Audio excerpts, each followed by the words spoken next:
नमस्कार दोस्तों, स्वागत है नॉलेज यूनिवर्स वन में। मैं विकास हाजिर हूँ आपके लिए एक बहुत ही इंपॉर्टेंट जानकारी लेके। जैसा कि दोस्तों आप लोगों ने सुना होगा, यूपी ट्रिपल एससी जो उत्तर प्रदेश में हमारा आयोग है, वह अब एक एग्ज़ाम कंबाइंड एग्ज़ाम जिसे हम बोल सकते हैं, जिसका नाम है पीईटी, इसको करवाने जा रही है। तो दोस्तों आज हम लोग बात करेंगे इसी के बारे में, आखिर पीईटी क्या है, किसकी क्या योग्यता होगी, इसका सिलेबस क्या होगा, इसमें कौन कौन से पोस्ट आएंगे, सभी आवश्यक जानकारी आज के इस वीडियो में कवर करते हैं। तो चलिए शुरू करते हैं।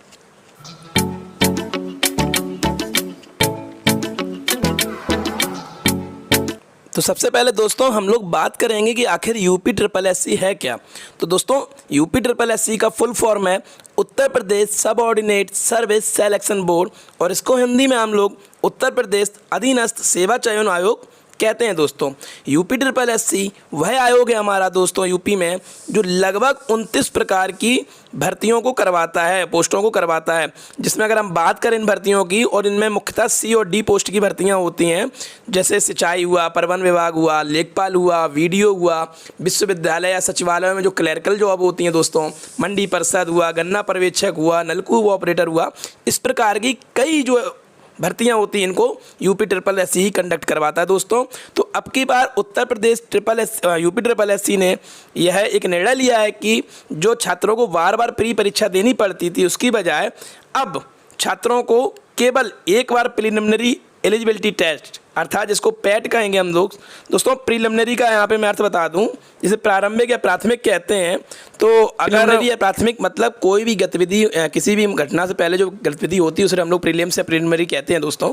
तो ये पैट परीक्षा को आयोजित करवाएगा यूपी ट्रिपल एससी, और इसके लिए क्या होगा दोस्तों कि आपको बार बार प्री परीक्षा नहीं देनी होगी। अर्थात जैसे लेखपाल की भर्ती निकली, आप अगर पैट क्वालिफाइड हैं तो आप सीधा भर्ती में बैठ सकते हैं, वीडियो की निकली आप सीधा बैठ सकते हैं, तो उसके लिए बार बार प्री परीक्षा नहीं देनी होगी दोस्तों।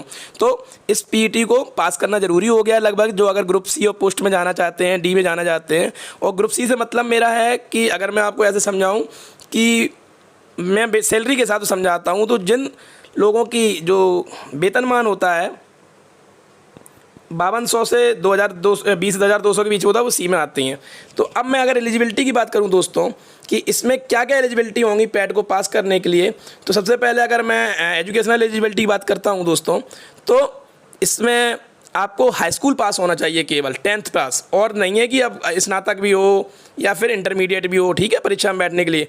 और एज लिमिट की बात करूं तो 18 से 40 वर्ष के जो भी छात्र या लोग हैं वो इसमें भाग ले सकते हैं, इस परीक्षा में बैठ सकते हैं, अर्थात 2003 से लेकर 1981 के बीच में। और नेशनलिटी की बात करूं तो मस्ट बी इंडियन होना चाहिए, सीधी बात है। और अटैम्प्ट्स आप जब तक आपकी एज लिमिट नहीं होती है क्रॉस, तब तक आप कई बार इसमें जितनी बार बैठ सकते हैं दोस्तों। अब एग्ज़ाम की बात करें हम इसकी कि यूपी ट्रिपल एससी जो पैट आयोजित करवा रही है, इसका एग्ज़ाम कब होगा, कैसे प्रकार का होगा, कितने घंटे का होगा, कितने क्वेश्चन आएंगे। तो अगर इसकी बात हम लोग करते हैं दोस्तों, तो यह जो परीक्षा है, अगर सब कुछ सही चलता रहा, तो जिस प्रकार आयोग ने अपना एक सूचना सी निकाली है कि सितंबर के फर्स्ट वीक में इसको करा लिया जाएगा, और 21 जून इसकी 2021 इसकी लास्ट डेट है आपको आवेदन करने की। 25 मई से इसके आवेदन हो रहे हैं, तो आप लोग कर सकते हैं। और अगर इसकी मैं बात करूं एग्ज़ाम की, तो यह 2 घंटे का पेपर होगा, 120 मिनट का, और इसमें मल्टीपल चॉइस क्वेश्चन आएंगे, यानी बहुविकल्पी प्रश्न, और जो 100 नंबर के होंगे दोस्तों। और एक कोर्स में है कि इसमें नेगेटिव मार्किंग कर दी है, यानी कि अगर आपके 4 क्वेश्चन गलत हो जाते हैं तो आपका एक सही काट दिया जाएगा, अर्थात 1/4 की इसमें नेगेटिव मार्किंग भी है। सिलेबस की बात करते हैं तो प्रायः सिलेबस में वही आता है, जनरल नॉलेज हो गया, जिसमें आपका करंट अफेयर्स है, हिस्ट्री है, पॉलिटी है, जोग्राफिक है, ठीक है, इकोनॉमिक्स है, फिर साइंस में जनरल साइंस है। तो मैंने इसको भी लगा दिया, आप लोग इसको देख सकते हैं कितने कितने नंबर में आएंगे। इंडियन हिस्ट्री है, इंडियन नेशनल मूवमेंट है, ज्योग्राफी है, इंडियन इकोनॉमी है, जनरल साइंस हो गया, एलिमेंट्री अथेंस हो गया, ठीक है, general Hindi, general English, logic and reasoning भी आएगी इसमें, वही प्रायः जो ज़्यादातर आती हैं। और ये 100 नंबर के क्वेश्चन होंगे, ठीक है। और कितने नंबर क्या आएगा ये भी दिया है, करंट अफेयर्स हो गया, जनरल अवेयरनेस हो गया, ग्राफ हो गया, analysis of Hindi unread passage भी आएंगे इसमें। तो इस प्रकार ये परीक्षा होगी दोस्तों, और इसका वैलिडेशन पीरियड 1 साल का होगा। 1 साल तक आपको दोबारा से पास करने की ज़रूरत नहीं होगी, अर्थात जो भी लोग इस पीईटी को पास कर लेंगे उनका ये सर्टिफिकेट 1 साल तक मान्य रहेगा। 1 साल तक अगर कोई भर्तियाँ निकलती हैं तो वो उसमें बैठ सकते हैं। वैसे तो आयोग कह रहा है कि हम साल में 2 बार करवाएंगे, लेकिन देखते हैं क्या इस प्रकार हो पाता है। वैलिडेशन 1 ही वर्ष का है। तो धन्यवाद, नेक्स्ट वीडियो।